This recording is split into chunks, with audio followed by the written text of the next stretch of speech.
Buenas noches, televidentes. Bienvenidos a su programa Diálogo, factor fundamental para la convivencia y el desarrollo de los pueblos. Esta noche tenemos dos invitados, un hombre y una mujer, dos profesionales del derecho. ¿Quiénes son los invitados que tenemos en esta noche en Diálogo?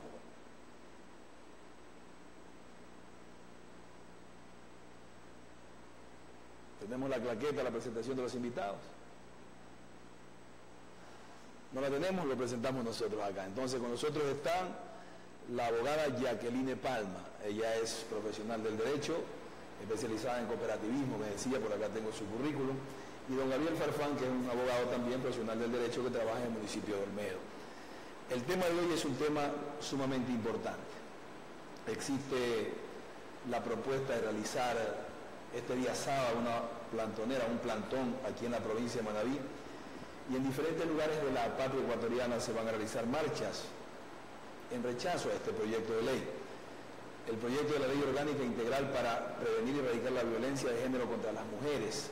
Esta es una iniciativa presentada por un grupo de legisladoras y legisladores y de un legislador, donde está Mónica Alemán, presidenta Grupo Parlamentario por los Derechos de las Mujeres, Marcelo Holguín, Pavel Muñoz, coordinador del Grupo Parlamentario por los Derechos de las Mujeres, Dayana Pazley, Tangi Vera, la asambleísta manabita de la zona norte, y Liliana Durán Aguilar, y otro que presentó el presidente de la República vía iniciativa presidencial. Buenas noches, Jacqueline, ¿cómo le va? Bienvenida. ¿Cómo ha pasado? ¿Cómo se siente? ¿Anda medio enfermita? ¿Ah? Sí. ¿Está con permiso médico? Estoy con descanso médico obligatorio, pero ante la situación y la importancia del tema, creo que debo hacer un esfuerzo. Agradecemos esa deferencia que ha tenido, que levantándose de ese descanso médico ha venido al programa con nosotros. Gabriel, buenas noches, ¿cómo le va? Buenas noches, Héctor, colega Jacqueline, y a la ciudadanía que nos está escuchando.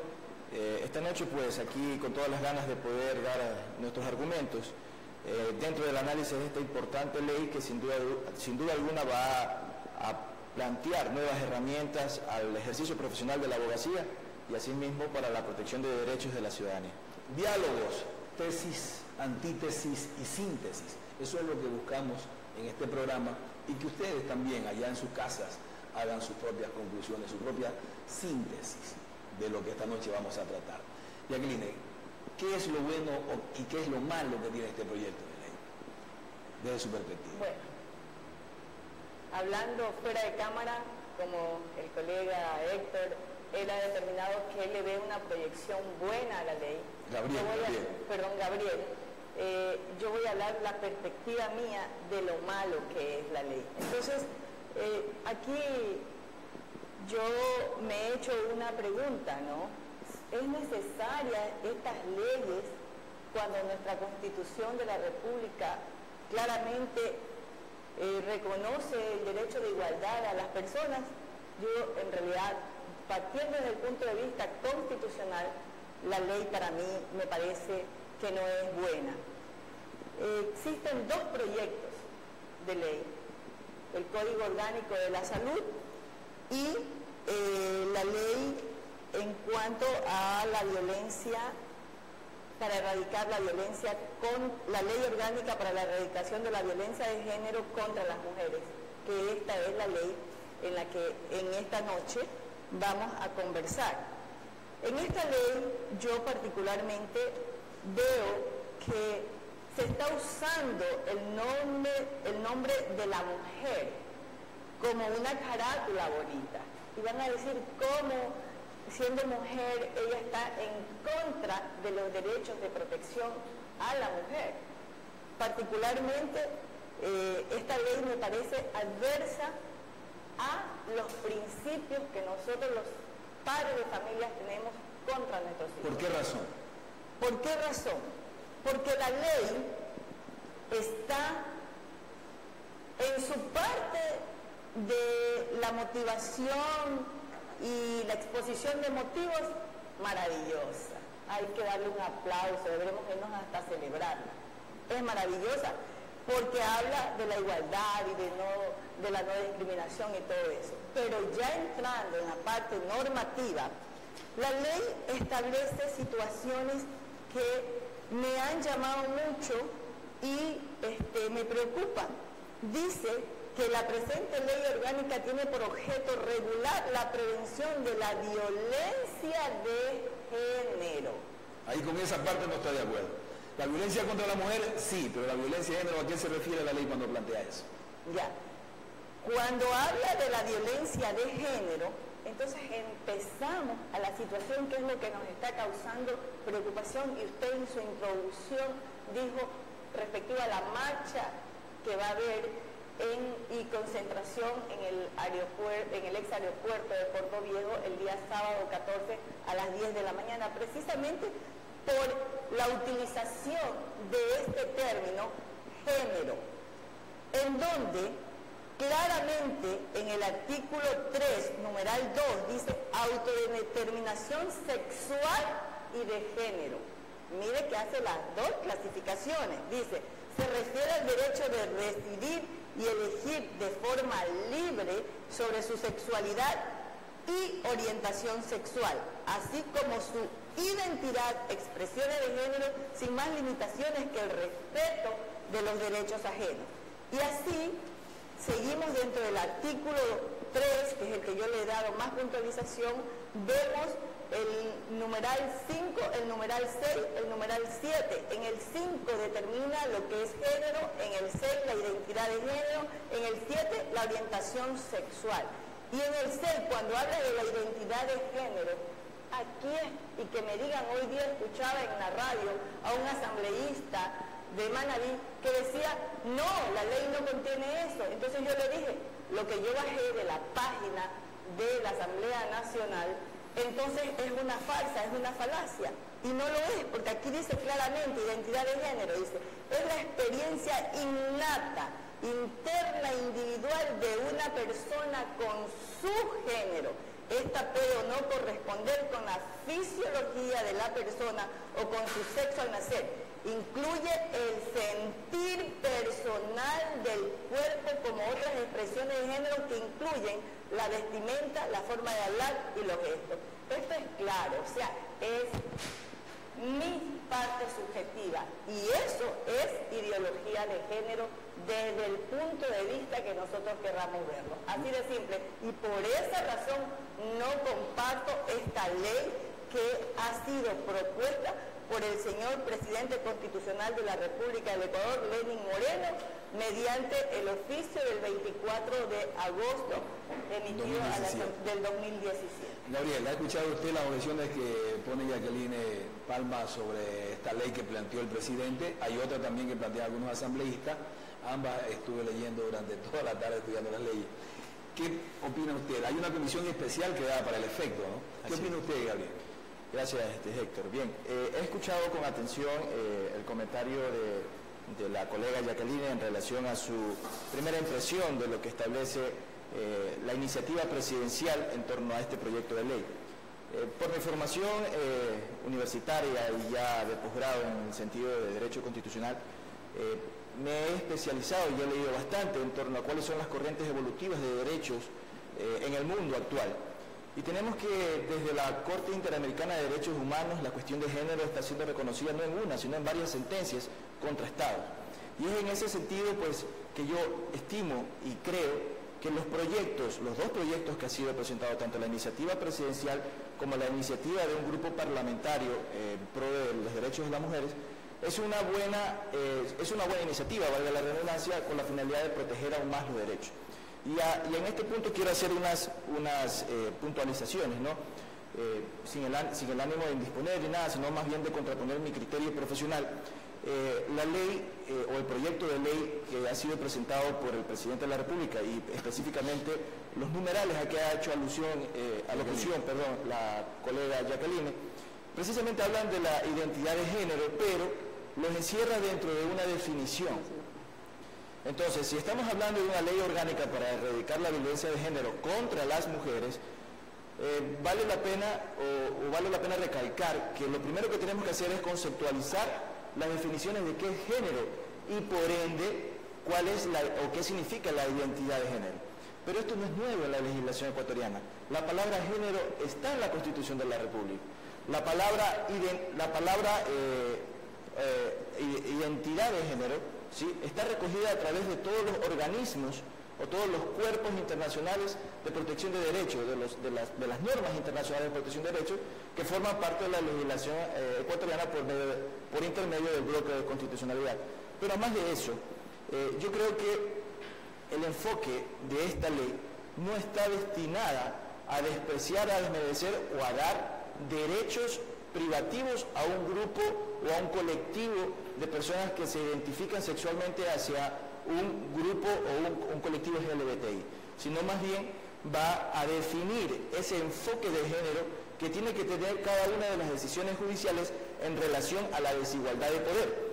Y así mismo, como ella ha hecho, la colega ha hecho alocución a la parte de identidad de género, que creo que es una de las principales puntos de motivación de la marcha del día sábado, que yo respeto, y es una voluntad manifiesta de los ciudadanos, ¿no? Está protegida en la Constitución esas manifestaciones populares en torno a algún tipo de creencias o de posiciones del quehacer público, pero esta ley no solamente habla de la identidad de género, que la identifica, como ya lo ha mencionado la colega, sino también especifica y define para que la gente entienda qué es una relación asimétrica de poder o cuáles son esas diferencias de poder.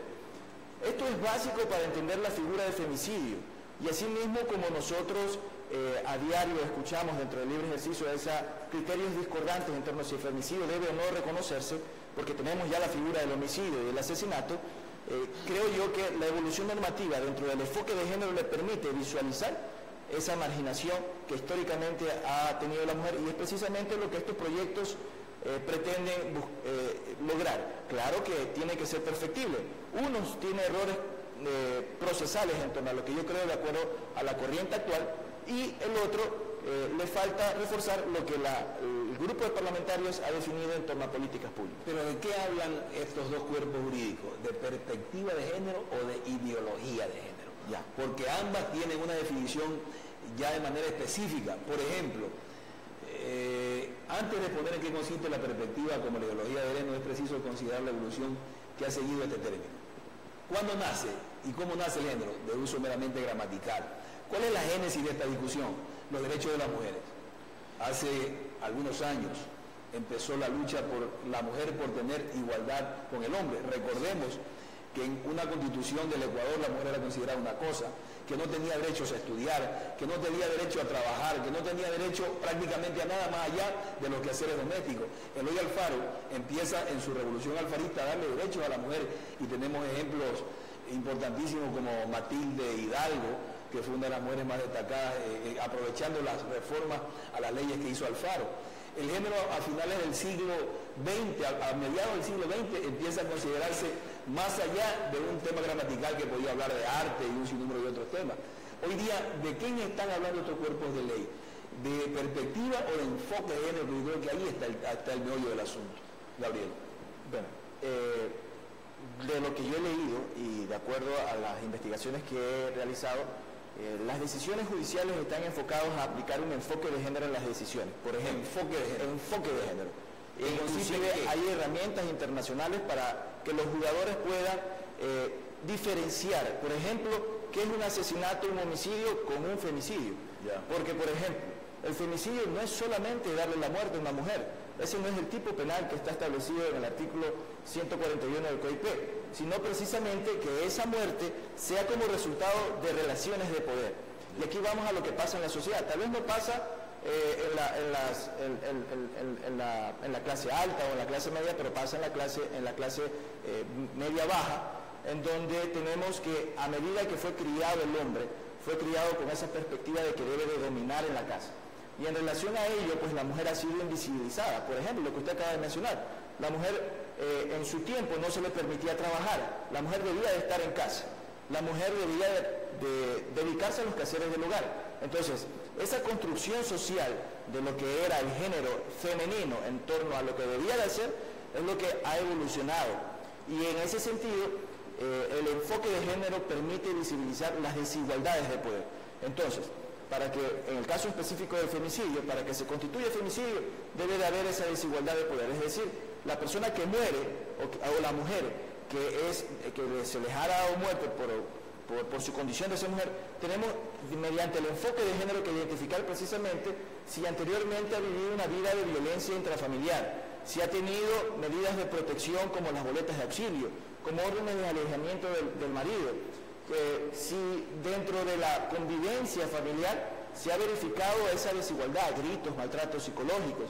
Entonces, si dentro del proceso penal, ¿sí?, el juez determina que la muerte de la mujer se fue o se vio envuelta en estas circunstancias, se considera constituido el tipo penal de femicidio y por ende se debe de aplicar la pena que está contemplada en el artículo 141. Entonces, el enfoque de género va a eso, a identificar cuáles son las condiciones generales que circundan lo masculino y lo femenino. Entonces, si vamos a defender la mujer, tenemos que demostrar o tenemos que precisar en los proyectos de ley que se han planteado, que repito, son perfectibles, pero tenemos que hablar de género para ver qué es lo masculino, qué es lo femenino. Entonces, eso se está haciendo en el artículo que acaba de mencionar la compañera, en el artículo 3, pero definiéndolo. Si vamos al desarrollo normativo de la ley, no se le está menoscabando al hombre por ser hombre, ni se le está dando algún tipo de derecho a algún colectivo de manera específica, pero por sobre todo, por sobre las cosas, ¿no? Por sobre lo que acabo de decir, es mi criterio muy personal que esas personas que pertenecen al grupo, o se han autoidentificado, gays, lesbianas, transexuales, bisexuales, intersexuales, son personas reconocidas por la Constitución. La Constitución en el artículo 11, numeral 2, en los principios de aplicación de derechos dice que nadie puede ser discriminado, y entre una de ellas por su condición sexual, y aparte por razones de género. Por sobre ello, el artículo 66 en los derechos de libertad, en el numeral 4, habla de la igualdad formal, que es lo que se va a hacer con la ley, la igualdad material, que es cuando la ley ya se hace realidad en la sociedad, y la no discriminación. Entonces, si bien es cierto, este grupo de personas que están organizando la marcha del día sábado tienen un argumento de pro familia, ¿no?, de defender el status quo familiar, ¿sí?, que es respetable, repito, se están precisando, se están motivando en el tema de defender el derecho de los padres a educar a los hijos en temas sexuales.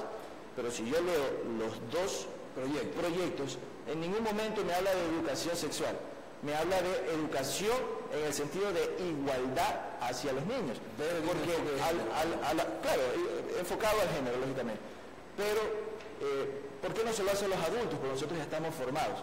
Y hasta nosotros mismos como adultos cometemos errores. Por ejemplo, ¿qué pasa cuando en la sociedad un niño se cae?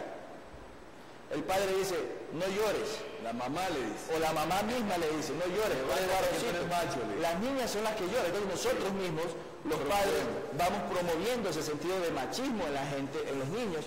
Y es desde la escuela, desde la familia misma que se debe de ir evolucionando. Yo creo que si la política pública de implantar una malla curricular en el sentido de prevenir estas discriminaciones o estos problemas de género, va en ese sentido de generar igualdad, estamos en la vía correcta. Estoy de acuerdo con el colectivo que está organizando la marcha del sábado en que a los niños, por lo menos en la etapa escolar, no debemos hablarle de sexualidad. Eso ya es tarea de los padres, el fomentarle, el enseñarle cuál es lo que mejor creamos pertinente, pero ya en la etapa de adolescencia toca hacerlo, porque si no, a través del internet, a través de los diferentes grupos de amigos que encontramos como jóvenes en la llega otro tipo de información y se puede desviar.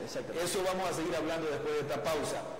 De acuerdo a investigaciones que hemos hecho, también vamos a plantear para la discusión la diferencia entre la perspectiva de género y la ideología de género. Este es un tema bastante profundo, que tiene mucha literatura. Yo he podido obtener documentos desde una asamblea de mujeres a nivel mundial en Tokio en el año 95, en 1995, cuando empezó a hablarse ya de derechos de otros grupos. De todo esto vamos a seguir hablando en diálogo después de esta pausa con nuestros invitados de esta noche, el abogado Gabriel Farfán y la abogada Jacqueline de Palma. Pausa y volvemos.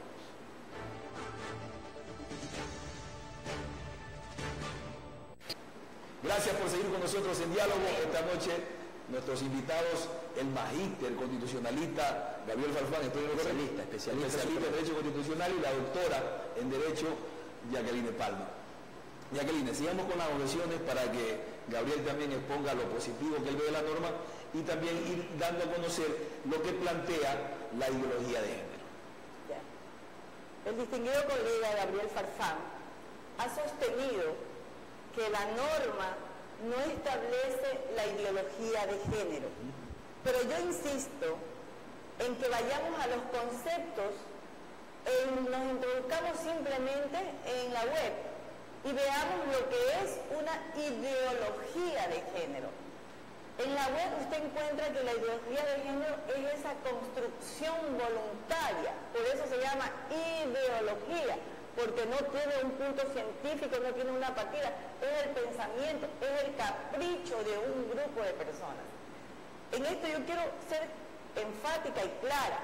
Bajo ningún momento ni en ninguna circunstancia estoy en contra de ese grupo LGTBI, que son de lesbianas, gays, transgéneros, bisexuales e intersexuales. No estoy en contra de este grupo. Nosotros los aceptamos, particularmente yo los acepto como son. En mi grupo familiar tengo 2 sobrinos, en donde corre y fluye mi sangre, y tengo una prima. Ellos me están escuchando porque les pedí que me escuchen. No estamos en contra de ellos, pero yo lo que sí estoy es totalmente en contra con este proyecto de ley, que aquí el colega Gabriel Farfán dice que no está la ideología de género, que lo que dice es identidad de género. En el concepto está clarísimo lo que es la para este proyecto de ley.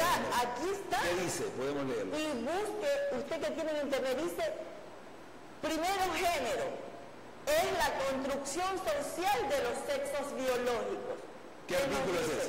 El artículo 5. ¿Numeral? El artículo 3, numeral 5. Ah, ya, perfecto. Es la construcción social de los sexos biológicos que determina lo que es masculino y femenino.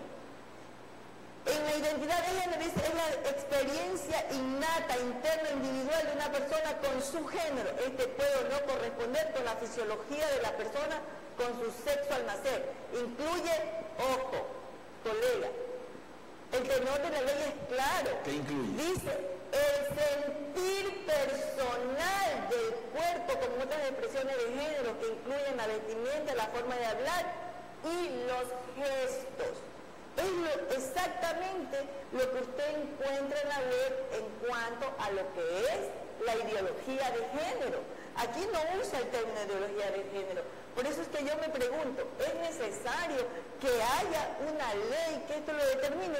Si la Constitución de la República, usted lo acaba de invocar, en el artículo 11, numeral 2, dice que todas las personas son iguales, igualan los mismos derechos, deberes y oportunidades. Y dice que nadie podrá ser discriminada por su identidad de género, y la Constitución establece, y por su orientación sexual. Entonces, si la misma Constitución ya lo determina y está consagrado, ahí viene la pregunta, ¿hay la necesidad de crear una ley que así lo determine? Usted dice no, que no está tocando. Y con todo respeto, colega, entonces significa que usted no ha leído el artículo 19 de las políticas públicas para la prevención. ¿Qué dice el artículo 19? Dice, el Estado, a través de entidades que conforman el sistema en el ámbito de sus competencias, implementará, entre otras, las siguientes políticas, planes, programas, proyectos, lineamientos y acciones.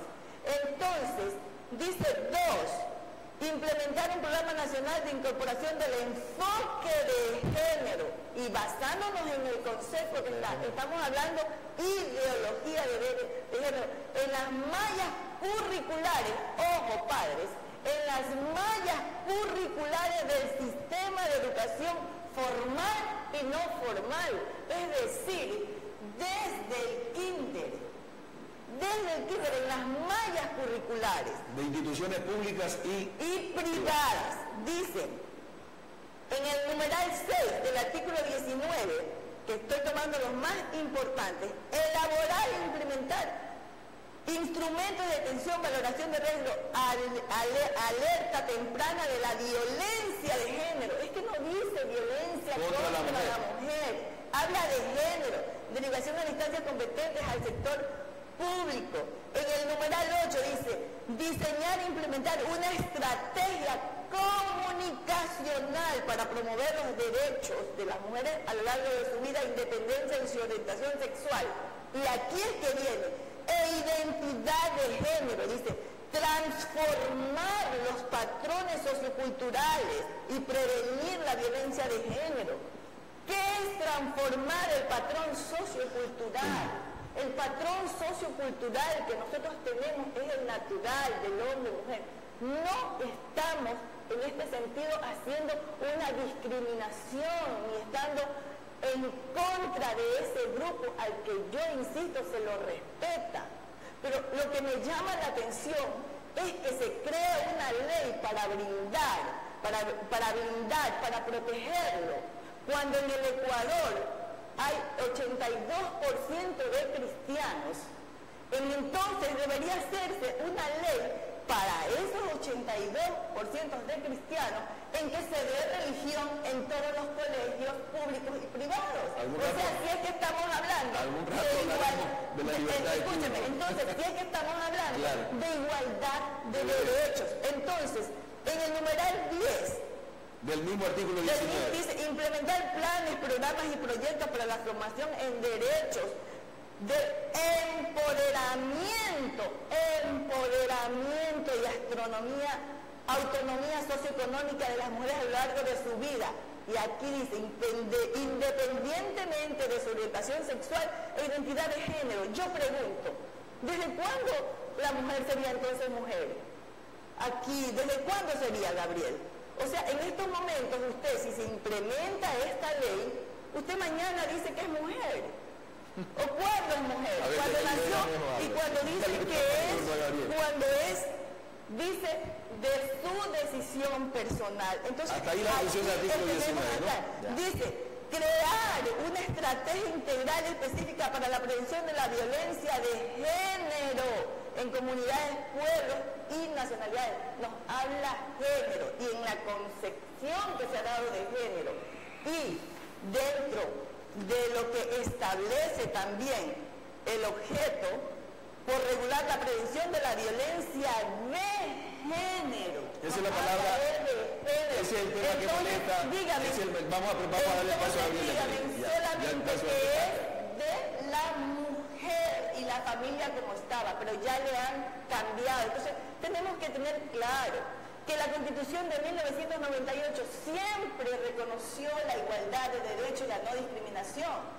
Pero ¿qué es lo que ocurrió? Según los actores están recuperando derechos. Vamos a escucharlo a Gabriel. Pero ¿qué es lo que pasó? En el 2008, el cabildeo de ese grupo. Vamos a analizar el artículo 19, las opciones que ha planteado la doctora Jacqueline de Palma. Gabriel. Bien, gracias Héctor y colega. Bien, yo respeto además su criterio. De hecho, ante la sociedad ecuatoriana y manabita, y creo que mundial dice que donde hay uno o más abogados hay varios criterios.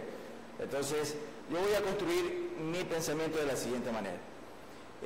La ideología de género, ¿sí?, que la colega ha hecho referencia, hace mención precisamente a un pensamiento filosófico, que precisamente, como lo ha mencionado ella, dice que no existe una sexualidad definida, sino que el ser humano por ser humano tiene la libertad de escoger. ¿Sí? Eso es lo que dice la ideología como tal. Yo lo contrapongo, ¿no? Existe la ideología del socialismo, ¿ah?, que piensa de una forma de administrar el Estado de tal manera, ¿no? Existe la ideología del capitalismo, existe la ideología de género también. Entonces, yo le pregunto, ¿por qué existe esa ideología? ¿Es que ya está implementada en la sociedad o es personalmente el ser humano el que tiene que asumirlas y acogerlas como propias? Entonces, por eso es que la ley hace mención, ¿no? Identidad de género. Pero antes de hablar de identidad, hablamos de qué es un género y lo define. Es la construcción social de los sexos biológicos. Entonces, ¿cómo la sociedad construye los sexos biológicos? El ser hombre o el ser mujer, ¿cómo la sociedad lo define? ¿Y cómo lo define? Lo define en lo masculino y en lo femenino. Entonces, si hablamos de género, hablamos del macho o del masculino y del femenino, así mismo. Entonces, ¿cuál es esa construcción de la sociedad? La sociedad dice que el masculino es el ser fuerte, el que tiene que proveer, ¿Cuál es el femenino? Es más débil, el que tiene que sostener o apoyar al masculino. Entonces son las construcciones sociales que se han creado. Y precisamente para entender lo que es violencia contra la mujer, hay que darle ese enfoque de género. Y enfoque de género significa precisamente diferenciar qué es lo masculino y qué es lo femenino construido socialmente. Y cuando habla de identidad de género, ¿sí?, es como el ser humano, y aquí lo dice, es la experiencia innata, interna, individual, de una persona con su género. Entonces, ¿cómo yo me considero? Yo me considero masculino, pero habrá un hombre que se considere femenino. ¿Qué sucede hoy día? Esa es una identidad de él. ¿Qué derechos tiene un hombre que hoy día se considera masculino y otro que se considera femenino? ¿Qué diferencia existiría hoy con la juridicidad que existe y mañana con el nuevo cuerpo de ley? Pero termino la idea, ¿sí? Lo que quiero rescatar antes de pasar a otras partes de la ley que son importantes es que el tema de género puntualmente no se refiere a la sexualidad, sino a la construcción, lo que entiende la sociedad sobre qué es masculino y qué es el meollo del asunto. Exactamente. Entonces, la sociedad manabita es muy machista y especialmente en la zona rural, y eso es innegable. Entonces, ¿qué entiende de lo masculino? El hombre que da las órdenes. ¿Y qué entiende como femenino? La mujer que asume ese rol de sumisa, de hacerle caso, de que no puede. Entonces, esa diferencia simétrica se entiende a través de género, diferenciando qué es lo masculino y qué es lo masculino. No podemos diferenciar qué es hombre o qué es mujer dentro de lo biológico porque las diferencias son científicas. Usted sabe cómo un hombre se identifica, tiene pene, cómo se identifica una mujer, tiene vagina.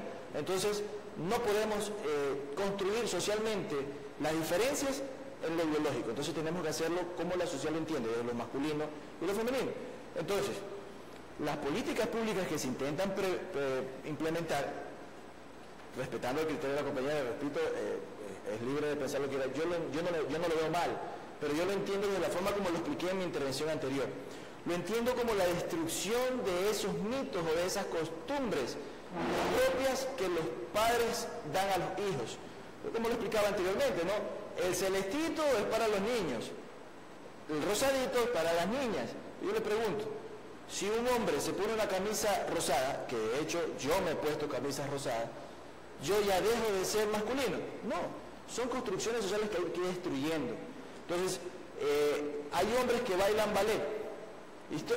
Socialmente dicen ballet mujeres, pero hay hombres que lo bailan y eso no quiere decir que pertenezcan a algún otro grupo pero sexual. Aquí en nuestro medio el que baila ballet ya... Pero por eso precisamente esas diferencias de género o esas construcciones sociales son los que se tienen que ir definiendo desde temprana edad, pero en el sentido de crear igualdad. Eso es lo que yo quisiera que la ciudadanía por lo menos me entendiese en relación a lo que trato de transmitir, por cuanto el género o el enfoque de género desde el machismo es lo que ha ocasionado muchas muertes. Y precisamente yo traía estadísticas, justamente me metí en la tarde en la página del Ministerio del Interior y precisamente observaba dentro de las muertes violentas que a nivel nacional, por ejemplo, han existido 348 muertes violentas dentro de lo que va del año hasta agosto, ¿sí? Ha incrementado un 2.58% en relación al año anterior. Y solamente por femicidio, es decir, por muertes, por esa desigualdad de poder, han habido 58 muertes.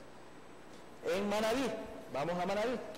En el tema de Manabí han habido 70 muertes violentas, así mismo hasta agosto. Ha habido un incremento de muertes violentas del 27.27% comparado con el 2016.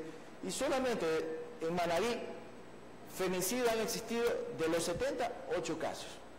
Si no existiera ese enfoque de género, eso se hubiese sumado a la tasa por asesinato, a la tasa por homicidio, pero no precisamente a lo que la ley establece como femicidio, que es ese dar muerte a una mujer por el hecho de serlo como resultado de una desigualdad de poder.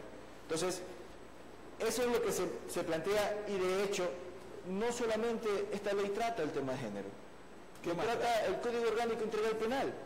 Tenemos precisamente dentro de los procedimientos establecidos para juzgar las penas, tenemos delitos enfocados directamente a la violencia contra la mujer y contra la familia y miembros del núcleo familiar, pero que dentro de su construcción hablan de género.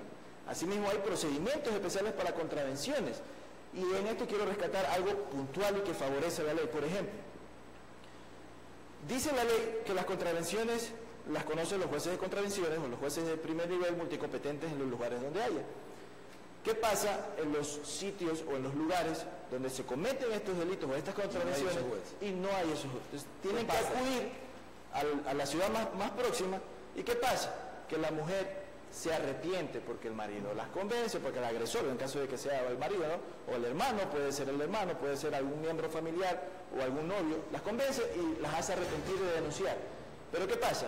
Que ya luego vuelve y aumenta la tasa. Entonces esto da un nuevo procedimiento más rápido administrativo para poder proteger eso y que quisiera explicarlo en su momento oportuno. Vamos a ir a una nueva pausa en este interesantísimo diálogo hoy con nuestros invitados, el especialista en Derecho Constitucional Gabriel Farfán y la doctora en Derecho Jacqueline Palma. Ustedes sacarán sus propias conclusiones. Nuestra obligación como medio de comunicación y como periodistas es poner ambas propuestas. Por esa razón estamos en este diálogo que plantea la tesis, la antítesis y la síntesis. Pausa y volvemos.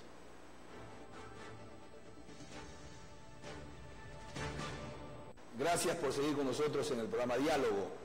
Para que ustedes que están en sus casas tengan mayores elementos sobre el tema de género, pueden acudir a las redes sociales, a Google, y buscar el Sistema de Información Científica, Red de Revistas Científicas de América Latina, el Caribe, España y Portugal.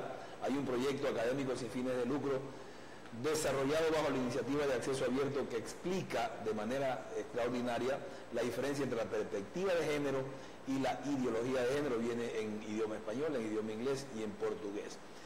Jacqueline, ¿qué tendría que eliminarse de esta ley para que este cuerpo jurídico sirva para la sociedad ecuatoriana?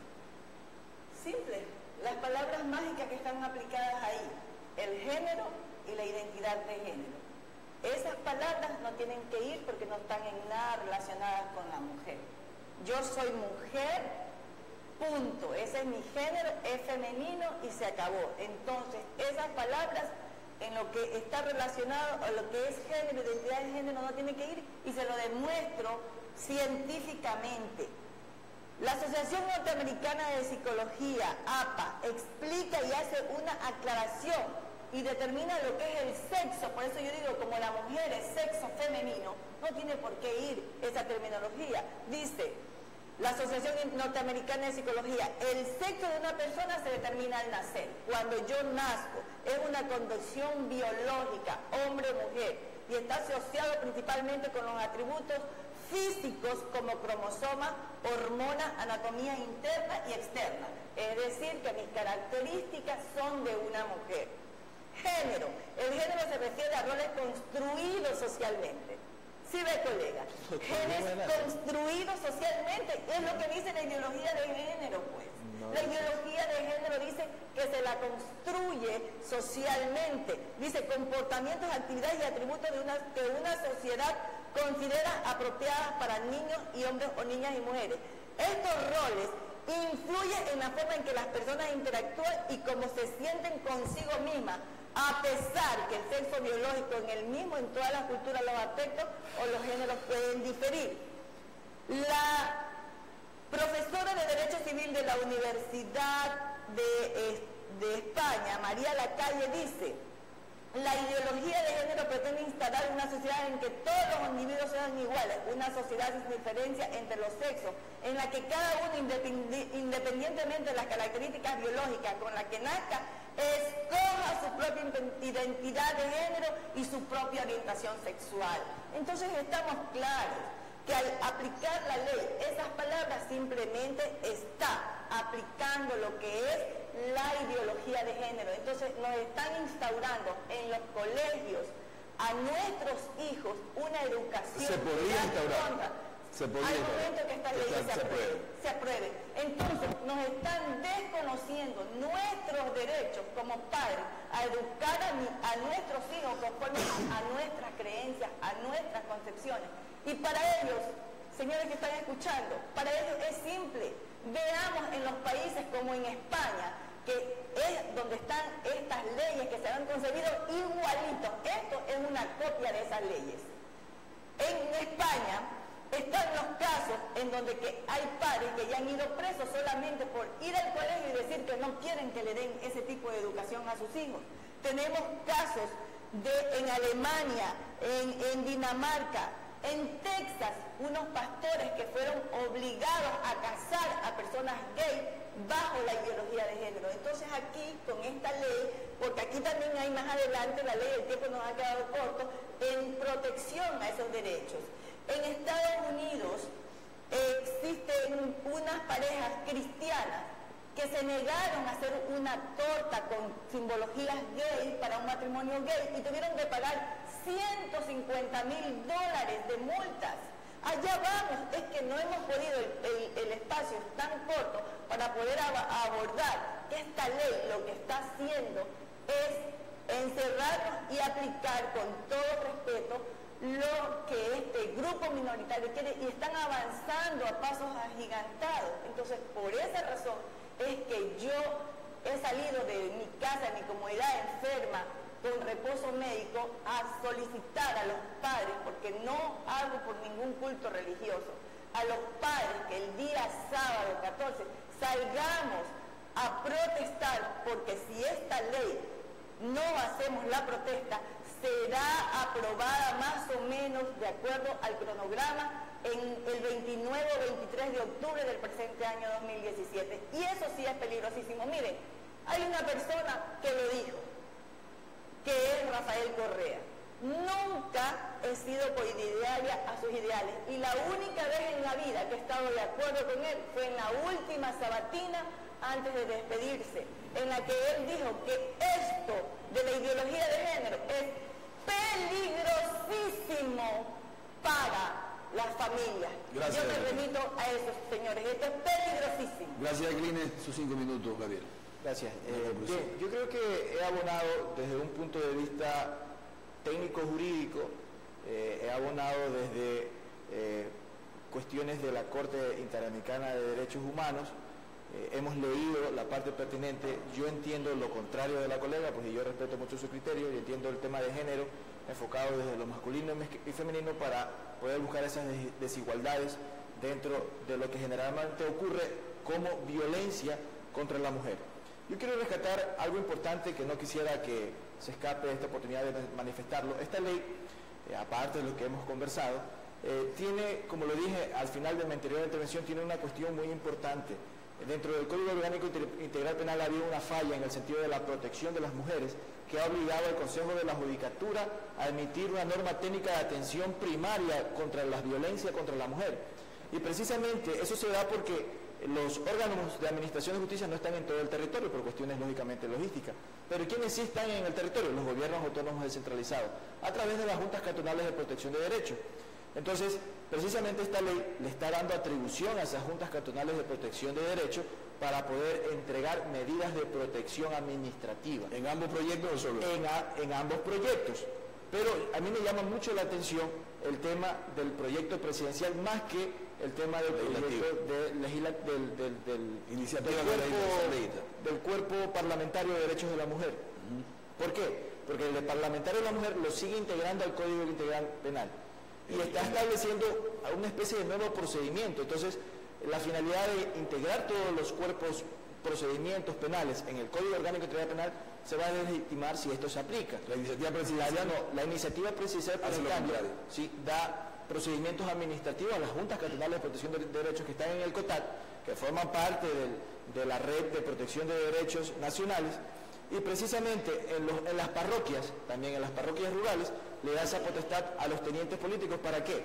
Para estas medidas administrativas que tiendan a proteger la violencia desde su inicio. Entonces, hay medidas administrativas de protección o de atención inmediata, como la orden de salida del presunto infractor del hogar, la orden de restricción del acercamiento, esto sin mediar de que esa persona tiene la obligación inmediata de reportarlo a la autoridad jurisdiccional del caso. Entonces, este es un avance inmenso que precisamente va a dar legitimidad a lo que el Consejo de la Judicatura en algo ha querido hacer, pero ya a través de un cuerpo normativo legalmente aprobado.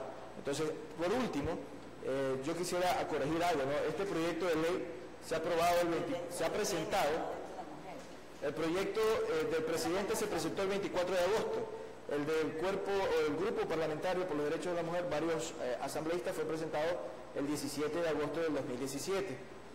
yo no creo, y de hecho no ha habido un solo caso de una ley orgánica que no sea económicamente urgente, ojo, que se apruebe en un mes o en un mes y medio. Entonces, al 23 de octubre yo creo que es alarmar a la gente. Yo creo que más bien... José Serrano le ofreció al presidente más o menos en noviembre el segundo debate. Claro. Es el segundo debate. En noviembre, el segundo debate. Pública, pero por eso yo corrijo, ¿no? Porque ella mencionó el 23 de octubre, entonces eso es como alarmar a la gente. Sí, octubre, es un lapso. Entonces, más bien yo quisiera aprovechar ya el final de esta intervención para más bien llamar a la sociedad, tanto a los que están leyendo la ley y están a favor, como a los que están leyendo la ley y están en contra, y también a los que no la han leído y están escuchando o que escuchan en la calle, a que nos inteligenciemos, porque eso es lo que le hace falta a la sociedad ecuatoriana.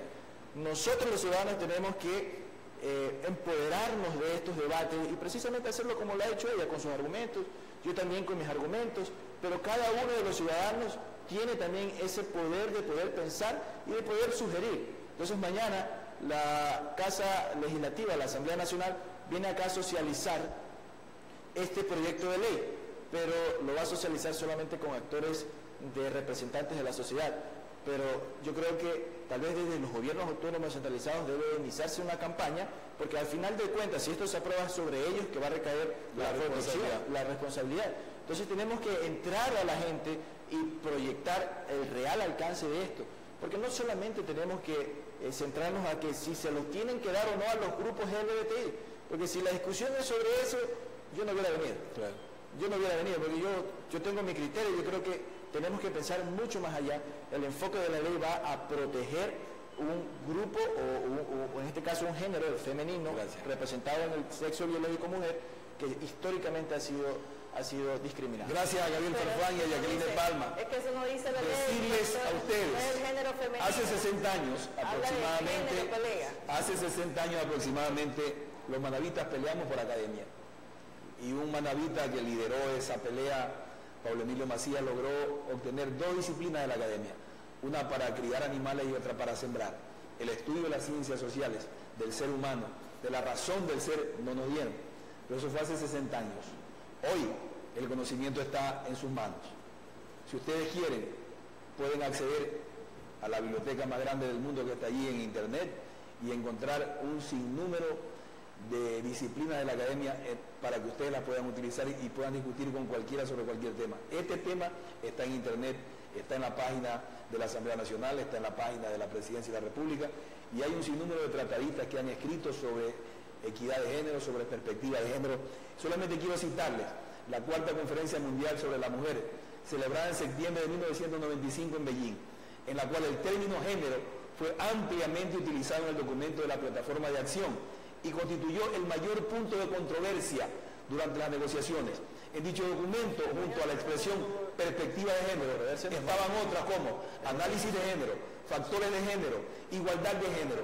Sin embargo, fue ostensible en las negociaciones que con su uso no se buscaba solo eliminar las discriminaciones derivadas del hecho de ser mujer, sino todo obstáculo que se opusiera a la libre elección de la orientación sexual, heterosexual, homosexual, lesbiana, bisexual y transexual. Esto dice este documento científico, por favor, Jacqueline.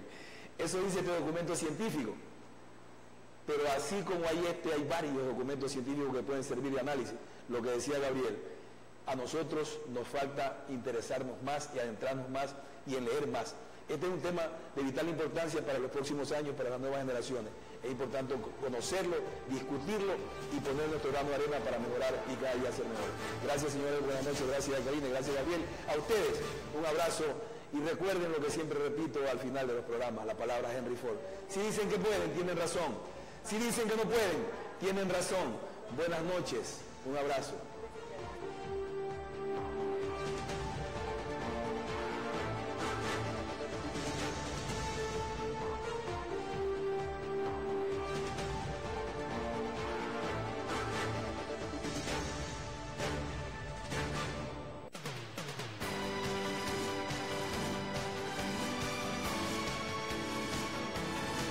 Televisión Manavita. Somos parte de ti.